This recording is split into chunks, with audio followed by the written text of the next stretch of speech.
I think sometimes people get so wrapped up in Team Red versus Team Blue that they lose sight of the plot. Everybody's mad at Pete Buttigieg, including me. The guy's terrible at his job and he's certainly unqualified. But do you even hear that many people blaming Norfolk Southern, the train company? Norfolk Southern is a publicly traded company with a market cap over $50 billion.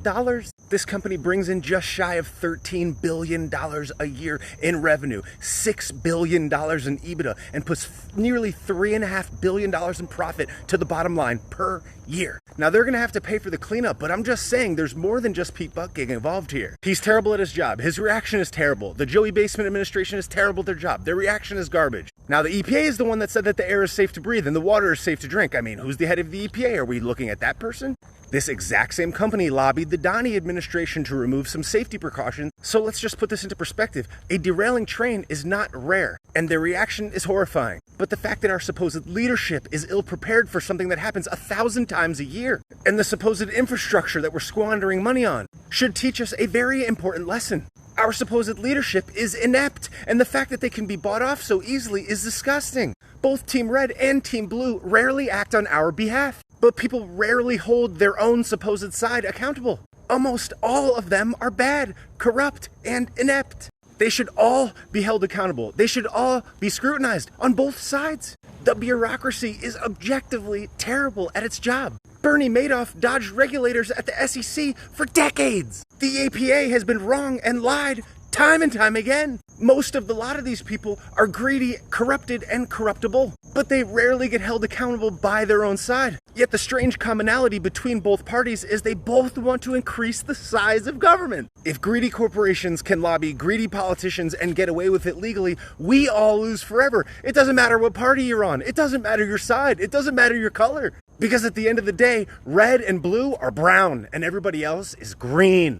The left blames Pete, the right blames Donnie. How about we blame all of them? People need to realize that being pro-left doesn't mean anti-right, and being pro-right doesn't necessarily mean anti-left. A lot of people sit in different positions on different issues. But if neither side holds their side accountable, we will always lose. And when I say we, I mean people. I mean American citizens. To me, the only thing that makes sense is that the government is too big. We have too many regulations on the wrong things and not enough regulations on the right things. There's so much bloat and squandered money, but neither side holds themselves and their supposed team accountable for anything. The SEC and the financial regulators missed Madoff for decades. Not a single one of them held accountable. JP Morgan Chase, not a single person held accountable.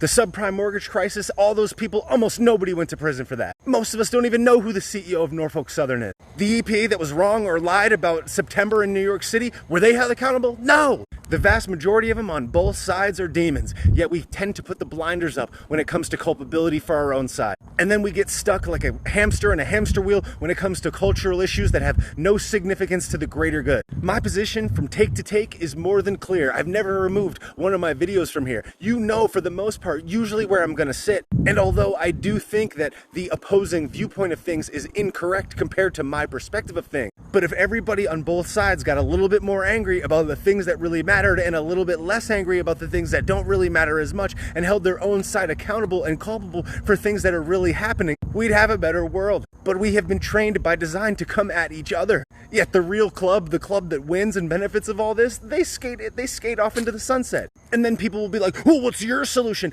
I don't know, man. I got 2,000 videos illustrating different solutions and viewpoints on it. But remember, I'm just a thought distributor. I'm just a certain viewpoint. I'm an entertainer. I'm trying to bring some levity while distributing some truth and a couple of interesting viewpoints. But people will go and write essays in the comments. And people will be like, well, what are you doing about it? This is what I'm doing. I'm distributing the thoughts. I'm getting the conversation going. I'm trying to bring levity to an otherwise dark situation. I'm studying and analyzing. I'm giving my take. What are you doing? I'm getting better, objectively, as time goes on. That's why the account grows. Are you getting better?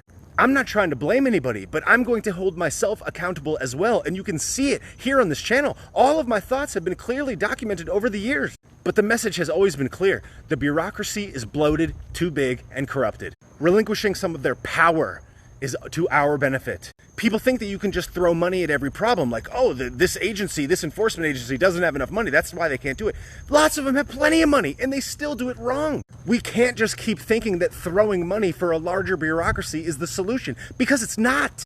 The real solution is an actively engaged, well-informed, and well-communicated group of people. Meaning all of us need to be more engaged, holding more people accountable, paying more attention, talking more about it, distributing more about it, and not getting so angry about things that are not in our control, but focusing on the things that we can control.